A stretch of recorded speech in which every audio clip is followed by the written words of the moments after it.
इन ऋषियों ने जो डले ढोए, इनको सतगुरु नहीं मिले।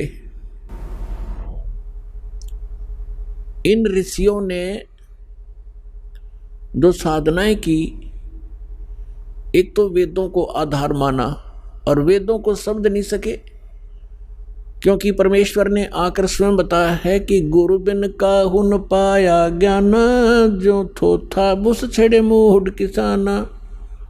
गुरु बिन वेद पढ़े जो प्राणी, समझन सार रहे अज्ञानी। ये जितने भी ऋषि थे, इनको सतगुरु मिले नहीं।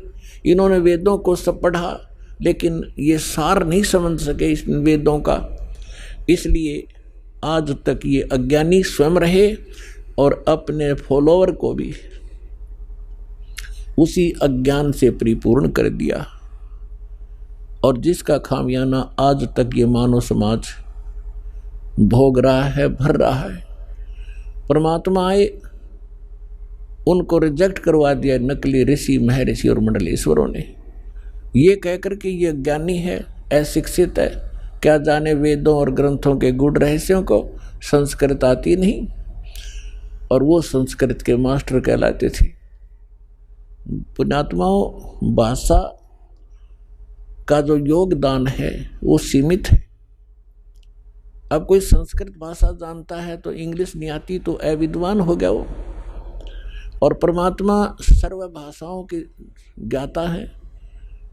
वो चींटी और जितने भी पशु पक्षियों की भाषा भी समझते हैं, मनुष्यों की तो भाषा बात छोड़ो। तो उन्होंने जो ज्ञान दिया था वो हमें स्वीकार्य नहीं होने दिया गया, और वही ज्ञान दया करके परमात्मा लिखवा गए अपनी प्यारी आत्मा धर्मदास जी से, और वो आज हमारे लिए प्रमाण है। उनके अंदर लिखा हुआ वही ज्ञान आज हमारे उन आदरणीय सदग्रंथों में विद्यमान है, जिनको हम सत्य माना करते थे, श्रोधार्य मानते थे, वेद गीता पुराणों के अंदर। तो वो भगवान थे, अशिक्षित होते हुए, और इन सब ग्रंथों का के अंदर का ज्ञान वो हमें बताकर चले गए सिंपल लैंग्वेज में। तो वो भी भाषा है, एक संस्कृत भी भाषा है।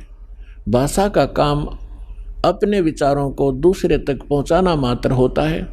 अब जैसे संस्कृत भाषा में सभी जो हमारे पूर्व के धर्मगुरु थे, हिंदू धर्म के धर्मगुरु, वो केवल संस्कृत भाषा ही बोला करते थे।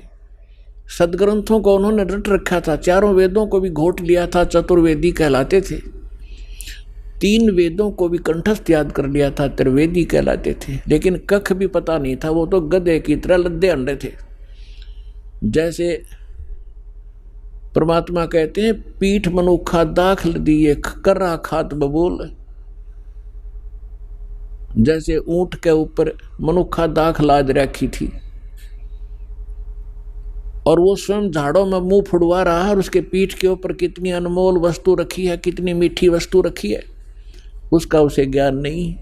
इसी प्रकार हमारे जितने धर्मगुरु थे, इन सदग्रंथों को ये कंठस्थ याद कर लिया करते थे, लेकिन खाते थे झाड़ बोझड़े, यानी आन उपासना ही किया करते थे।